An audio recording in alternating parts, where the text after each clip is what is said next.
wanted to talk about my experience going to the Bagans Haunted Museum in Las Vegas.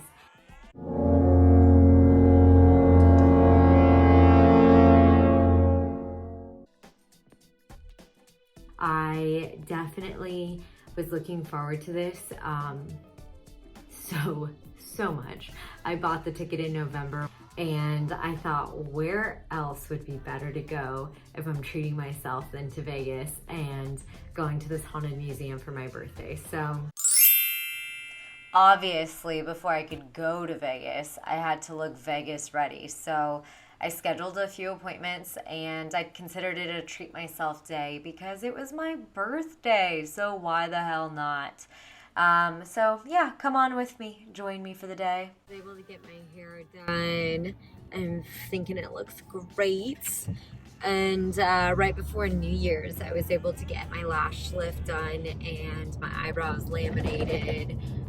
So things have been going pretty great as far as being able to treat myself, and I am on my way to go get my nails done. Filled up the gas tank, feeling like a grown-ass woman today, so very, very excited. Yeah, and then tomorrow I leave for Vegas, and hopefully my dreams come true and Ghost Adventures wants me to be a part of the crew. I will never get used to a stranger touching my feet, but I can't complain. I really love this place. Paint Bar LA, if you haven't been there. Guess where I'll be at the end of today? I will be at the Bagans Haunted Museum in Las Vegas, so I'm very excited. I'm heading to Vegas today, so I'm leaving for my flight in like 20 minutes, and it's gonna be amazing. And I'll see my sister too, so she's the additive, but it'll be really cool. And we have arrived. I am finally in Vegas with my sister. We're at the Wynn Encore, and we have a gorgeous view. We've made it to the hotel room, which looks amazing. And we're basically getting all set up to go out tonight at some point, because when I say getting ready, this is what getting ready looks like. Relaxing. Right. All right. We are headed to the Haunted Museum. We just have to get there because our reservation's at 7. So I've already got my rosary in pocket, and I'll see you there. We're going there? Yeah. So unfortunately, you can't take a camera past the lobby, so you can join me for my birthday instead. Yep, that was my birthday. It was exhausting after a 2-hour museum tour, so give me a break. And I really couldn't sleep, but luckily we were able to get a nice breakfast in bed. And I'm a Midwest girl, so I definitely ordered myself the fancy biscuits and gravy for the day. Guys, we are off. We're gonna go have fun shopping and eating and drinking, and then sober up when we see the ghosts. And as you can see, Sister is in the background. And I bought absolutely nothing. Nothing. I just stared at myself in the mirrors because hell, why not? I came looking amazing. All right, guys, back to story time. I literally flew in just to go to the Haunted Museum. I bought tickets for not just one night, but 2 nights, and I had a strategy. Night 1, when I arrived, was Friday, and I ultimately said, okay, let's get the lay of the land. So we went into the museum just to kind of get an idea of what was inside of it, with all the lights being on at that time, and not doing the other tour. Because if you go to the website, you'll notice that there's 2 different types of tours that you can take. There's kind of like your regular walkthrough guided tour, and we definitely bought like the RIP all access going into it because we wanted access to all the rooms and knowing what was there. And so we did that for night 1. And then for night 2, we did the flashlight tour. As you can tell, I'm super excited. I'm almost out of breath to go over this. But I will tell you, It lived up to its expectations when it came to what was inside and what I was able to see and get access to. As far as, did I see a ghost? Did anything crazy happen? There were 2 instances, one each night, and honestly, they didn't happen immediately. And if they did, I think I would have been a little bit more suspicious, but I'll go through how everything felt and looked and things like that. Night 1, like I mentioned, was just going through the museum, showing up. Of course, you can't videotape inside the museum unless it's in the lobby area.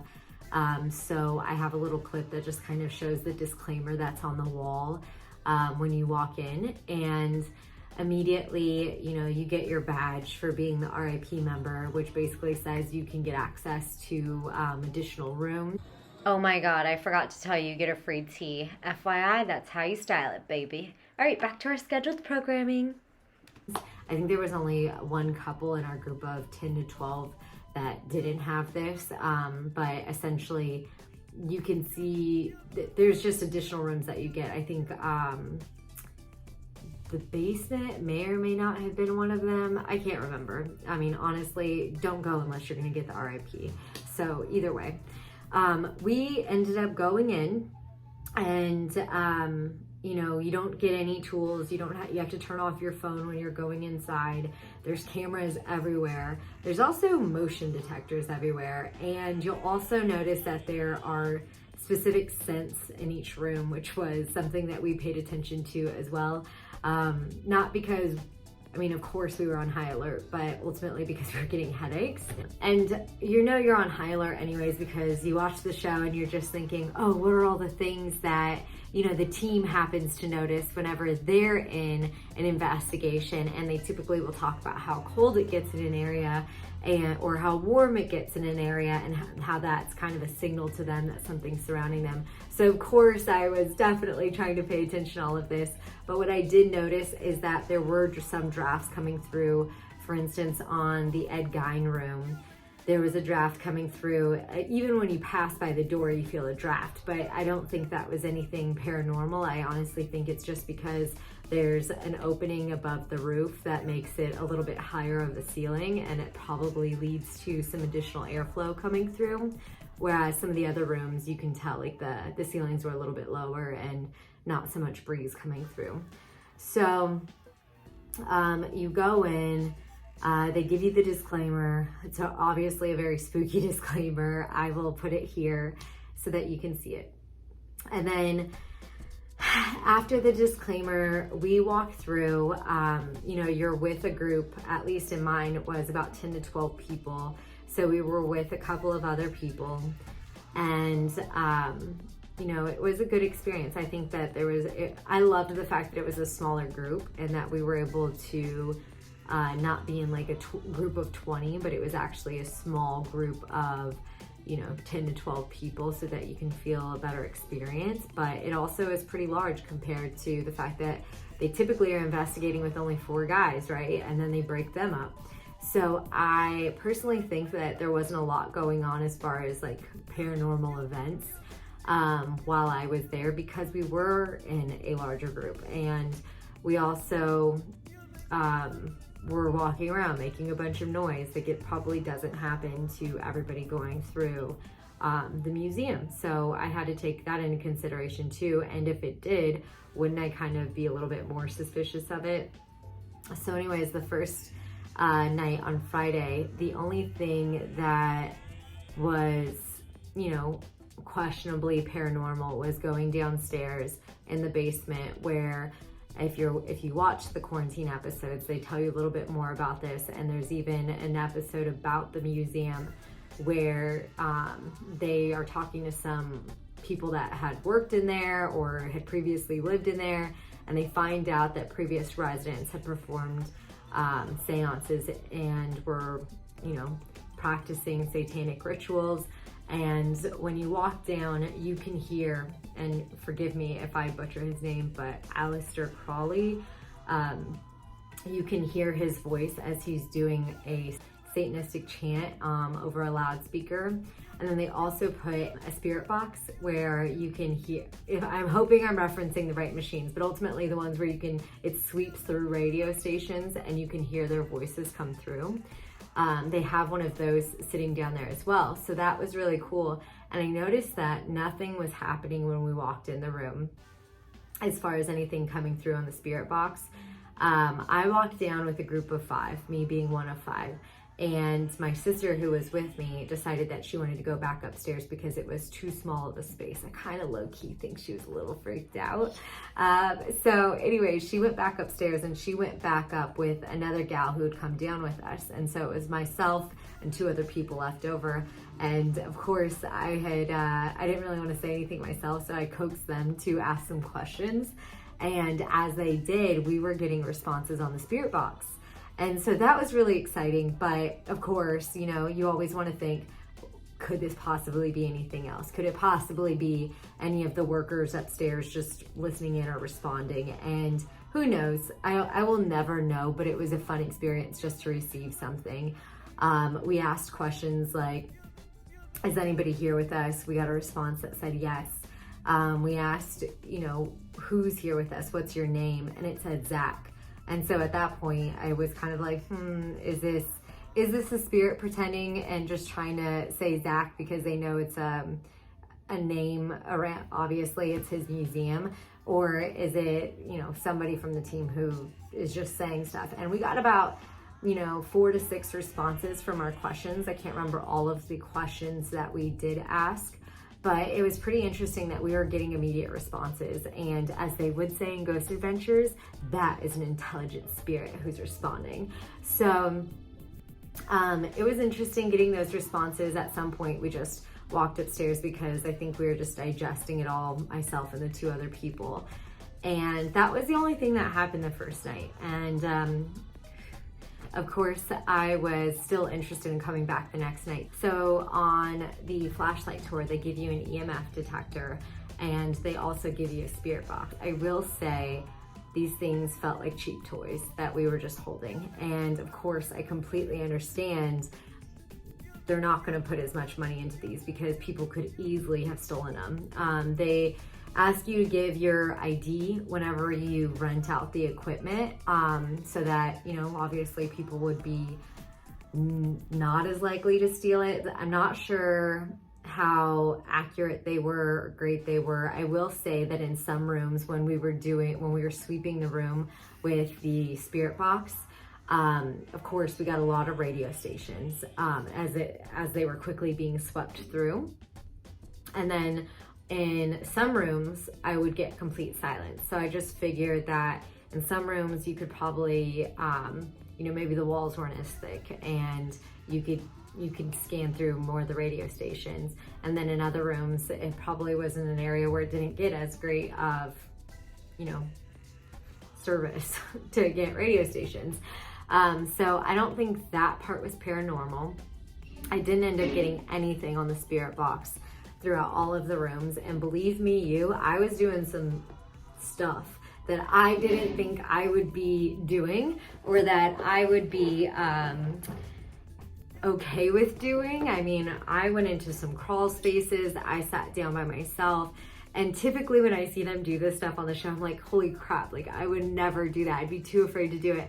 And here I was just trying to connect. So it was really interesting what you're willing to do when you finally go in there. I crawled into a passageway that is between the Oddfellows room and the puppet room, and I just sat in the dark without being able to see left or right, kind of like they do in the show, asking questions, trying to get responses. Will say I didn't get anything. So we get through the whole tour, and it is a 90-minute tour, and they let you spend half of the tour upstairs and half of the tour downstairs. And then what you do is you switch. They'll make it a little sound, a noise, large noise, so that everybody can hear it through the house. And then you get escorted to wherever you weren't at previously. So I believe we might have started in the basement area and on the bottom floors. When we first went in.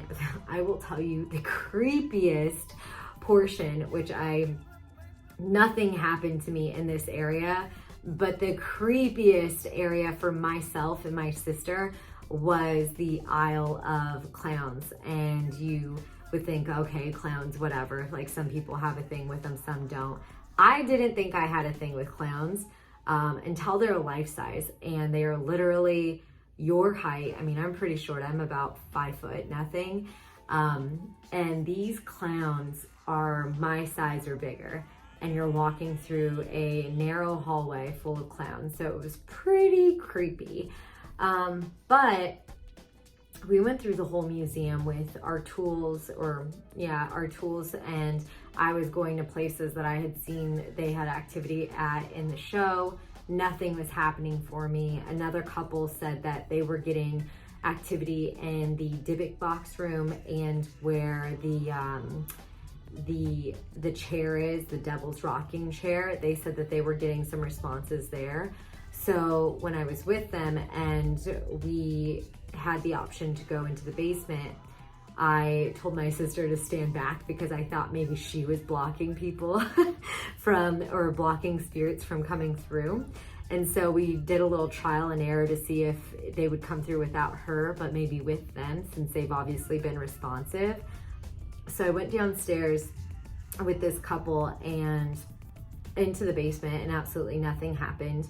I mean, we even stuck our spirit boxes inside of the pentagram that's on the basement floor. Nothing was happening. Of course, it's just creepy because you're in somebody's basement and there's a pentagram and there's satanic chants in the background. And so, of course, that's just going to kind of put you on edge, but nothing came through. And we made it upstairs. It wasn't until the very, very end where I'm in the first room that they take you to after the lobby. And there's a secret room to get to the dolls, which they've shown the doll room before, so I don't feel like I'm giving anything up there.